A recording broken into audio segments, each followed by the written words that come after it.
and welcome to today's talk. It's Friday the 27th of August. I want to start off with the report from the United States that's coming up on the origins of this virus, the intelligence report we've been waiting for 90 days, and let me just say it's a bit disappointing. But then we'll be looking at some relevant data from the States, and we'll also be looking at some personal experience, and we'll see how we got on after that. So let's just start off with this origins of the virus. Let's say no more than that. The two camps are, it was a laboratory escape somehow. No one really is seriously saying it was a bioengineered virus, but more a virus that was being worked on in a laboratory that could have escaped. The alternative is the zoonotic hypothesis, where it would have gone from an animal to potentially straight to a human, or from an animal such as a bat to another animal to a human. The problem is we haven't discovered the animal yet. But let's come on to that now. Let's look at where we are with this fascinating story. Actually, the reason this is so important is really I couldn't really care less about the attribution of blame. But we need to learn for future pandemics, because there will be future pandemics, and millions and tens of millions, and I don't want to be melodramatic about this, but a future pandemic could kill billions of people. So this is just so important that we understand as much as we possibly can. So 24th of August, 3 days ago, was actually the 90th day, and President Biden, you might remember, said, I want the report in 90 days, and we believe it landed on his desk on the 25th, 2 days ago. But unfortunately, there seems to be a bit of a leak. Again, how deliberate or accidental these things are, I'll leave to your view. But anyway, the bottom line of the report, which of course is still private and has not been released yet, so we don't know this definitively, but we kind of do really, but it's not released. This is an unreleased report. It's inconclusive, so it looks remarkably disappointing, this report. So remember, President Biden tasked the intelligence agencies that could bring us closer to a definitive conclusion about the origin of the virus. That was the brief. And they've gone away and done that for 90 days. Now, this is encouraging. He also said this: you're going to have to increase your ranks with people with significant scientific capacity relative to pathogens. Now, that's actually remarkably reassuring that he said that, because the intelligence services clearly need more scientists if we're going to avert a future pandemic. If we could synergise what the intelligence services are good at, whatever that is, but we know they are good at collecting intelligence. If we could synthesise that with scientific and medical understanding, that would be a great leap forward, and could, as we've said, potentially save many lives in the future. So I'm pleased to see that's happening. We assume that the intelligence services have been recruiting scientists quite frantically. But the bottom line seems to be on this report: intelligence officers fell short of a consensus. Nice way of saying we don't know. Right, so many of the agencies coalesced around two likely scenarios, as we've said: the natural zoonotic transmission or the lab leak. So they're the two main hypotheses. The engineered virus was not really running correctly. So they're the two consensus. They're the two camps. Now we believe that two of the intelligence agencies. These are direct quotes. Two of the intelligence agencies lean towards the hypothesis that the virus emerged from human contact with an infected animal. So two intelligence agencies thought that. A third intelligence agency, and we don't know which is which yet, whether this is CIA, FBI or something I've never heard of, but whatever it is. But a third one leaned towards the lab accident scenario.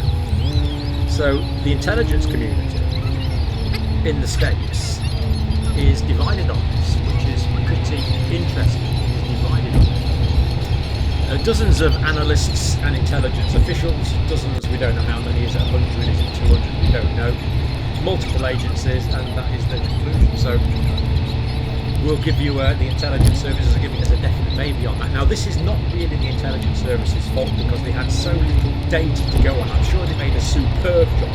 In fact, we've got good evidence that they did make quite a superb job of analysing the data that they had. There's simply not enough data. Calculate the distance to the moon given no information at all. Well, obviously you can't do it. You need to be given information to work on.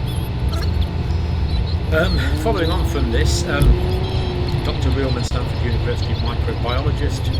We should not even be thinking about closing the book or backing off, but rather ratcheting up the effort. So this is going to go on. We do need to get answers on this. Unfortunately, the Wuhan lab has not released its lab records. Now, this is remarkably unfortunate that the Wuhan Institute of Virology has not released its full records. Now, why on earth wouldn't it release its full records? I'll leave you to draw your own conclusions on that, but it hasn't. And we can also assume that the Chinese scientists have been working fairly hard over the past, 18 months now to remove the animal reservoir. In fact, we know they've been removing the animal reservoir, the animal vector of this disease, and so far nothing has come up.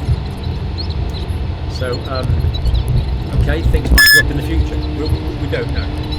But if the lab were to release its records, it would certainly reduce some of my paranoia instantly, but so far it hasn't. We don't know really why it hasn't. Now, remember this report from the World Health Organization, basically now discredited lab leak extremely unlikely was their quote. And then, of course, the leader of that expedition actually, I can't even remember the term. It's something like, but basically excluded himself. So it was all completely unsatisfactory, and even Dr. Tedros said at the time we need more than this. But 90 days work, we can assume hard work from the American intelligence services, and they simply don't have enough data, which is a real pity. But as I say, we do need this. Millions or billions of lives could depend on this for future pandemics and other diseases that are happening all the time, viral diseases. It really is something that we want to know about. Now, do you think we'll ever know? But hand up if you think we're going to find out a definitive conclusion on this. Not too many hands up. Most of you are like me, I think you're a bit pessimistic. Now, moving on to the United States, what we do know, we have got accurate data for. These are the trends in the number of COVID-19 cases in the United States. So this is daily cases, and unfortunately, we do see quite a significant increase in cases still. Not as high as last winter's peak, but the cases are still going up. And if we look at the deaths in the United States, daily deaths, sadly, we do see quite a marked increase actually recently above the average. Well over 1,000 deaths there. New deaths per 1,183 on that day, 7-day rolling average. The 7-day rolling average is actually 1,200. So we are seeing quite a significant increase in the past few days, which is unfortunate, but of course it's not surprising because the cases have increased and there's a lot of unvaccinated, still about 90 million unvaccinated people in the States. Moving on to more data from the States, this one is trends in the number of COVID-19 vaccinations in the US, and we do see that's going up, which is good. And if we look at some of the, all of these data, you can look at individual states, it's pretty just Florida where there was vaccine hesitancy to some extent, and we see the vaccine rate there is picking up, which is good. People are realising just how important it is now to get vaccinated, and the rates are picking up. So that is encouraging, but of course we have this delay. And that delay is manifest, and the lack of vaccines manifest in this slide here, the increase in hospitalisations, which is quite significant. Now this is the United States as a whole, and this was the peak last winter, and really the numbers are going up quite dramatically now towards that peak. Could we hit those kind of numbers again? Yes, potentially could. Let's hope not, but we certainly could. So that's all live data from the States. Just a couple of the point is about hospitalisations in the States. They're not equally distributed as we look at some of the undervaccinated, but I've got to watch higher levels. It's not equally spread, and hospital pressure is quite significant in some of those areas. Just before we get to the hospitalisation situation, there were all those things. South Dakota, the Sturgis motorcycle rally. Now, this is exactly what we're predicting. Now, 2 weeks ago it finished 500,000 visitors, and of course we said this is guaranteed spread. People will take it from Sturgis all around the country. Now we're not sure about what's happening all around the country yet, because hopefully most parts of the country where these motorcyclists are going to have high vaccination. Nothing against motorcyclists and motorcyclists, it's just the amount of people in the place. So basically 5 times more infections than there were 2 weeks ago. Massive. This is for South Dakota as a whole. Positivity rate in South Dakota is 16.7%, which is high. Meade County, where Sturgis is, positivity rate of the testing factor is 37.7%. Really quite South Dakota, particularly around this world. Quite inevitable. It's exactly what you and me think of here. It's exactly what's happening. You knew it could happen next year. Motorcyclists going back to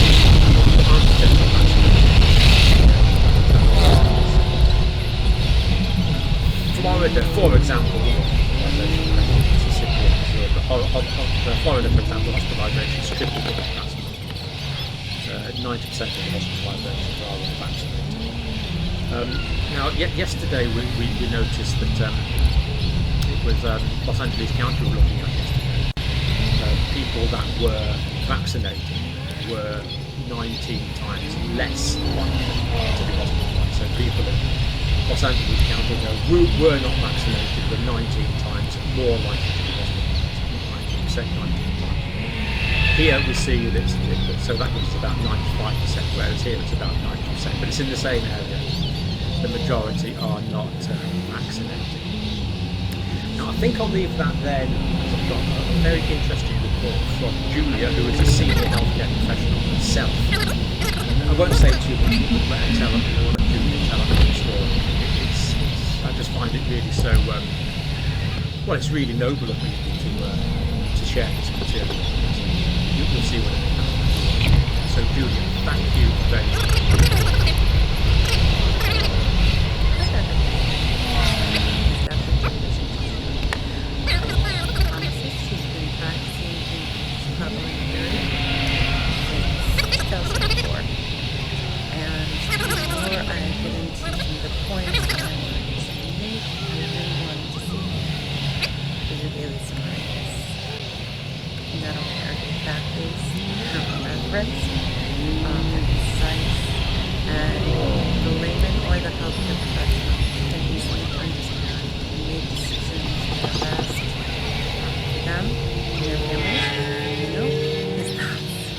I use them for. And I thank you so much. Right a beacon. Sturgis. Thank you. But I think I found your channel fall of 2020, and we were just about to lock down. My family and I missed your front grade. The other who was graduating from high school. Senior, she got fully vaccinated. She was able to go back less weeks prior to graduation. But I was diagnosed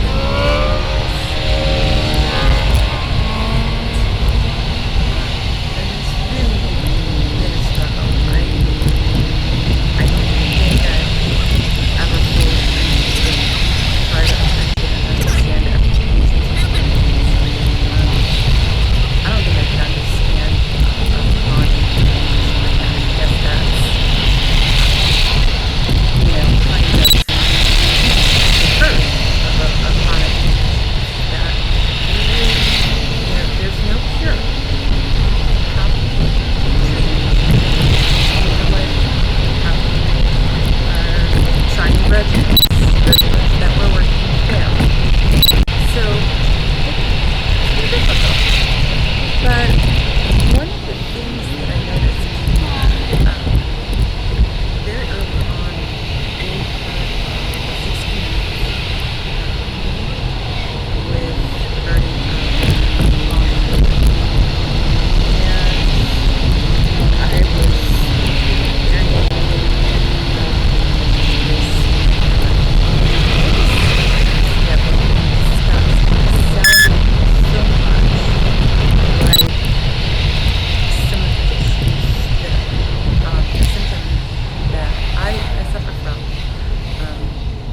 COVID toes. I have like lupus toes. You can't always get that feel of circulation.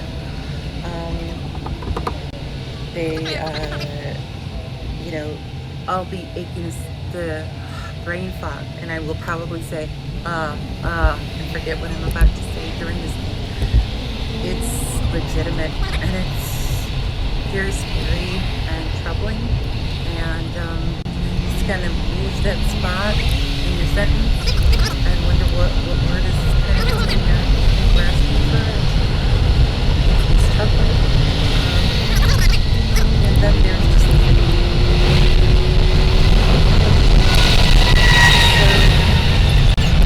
prior to 2018, at one point I was working for different jobs. I was working in a pharmacy in the grocery store.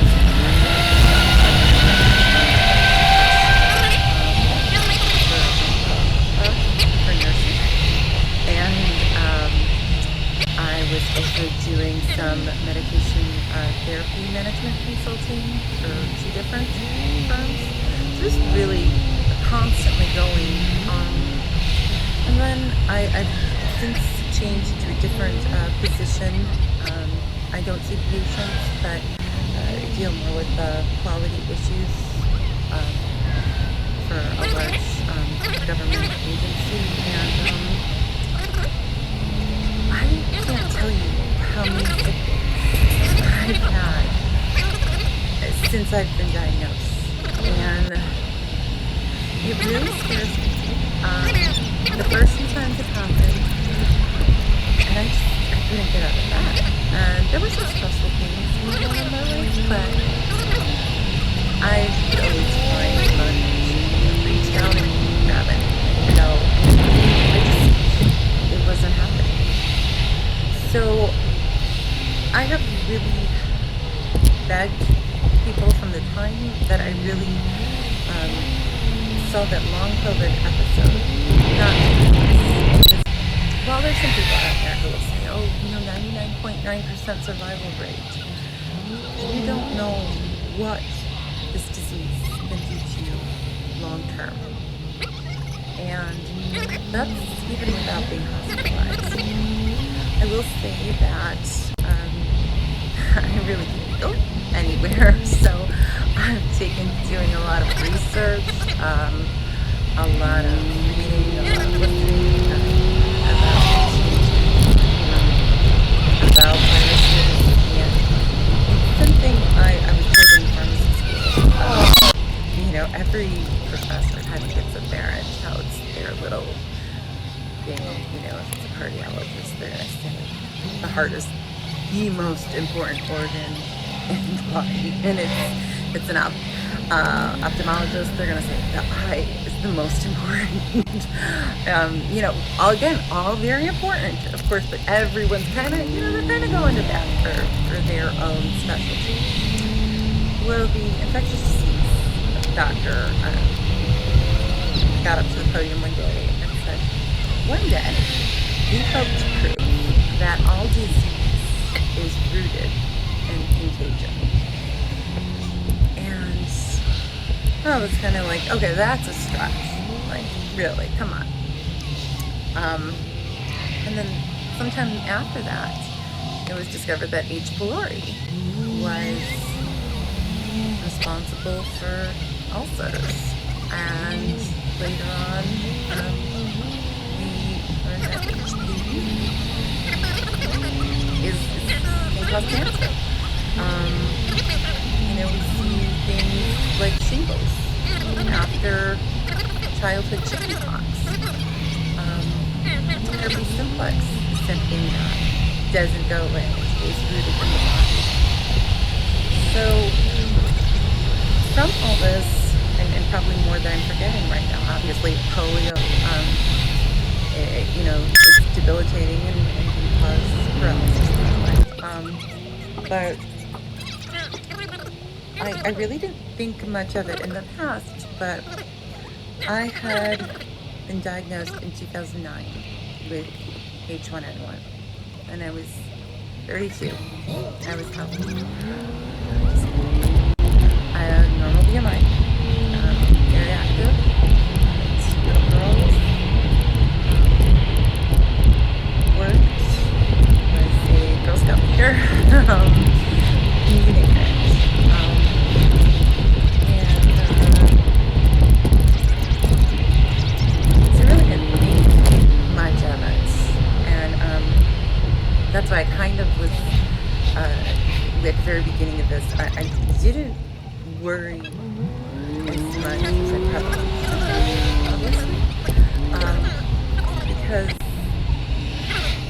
2009,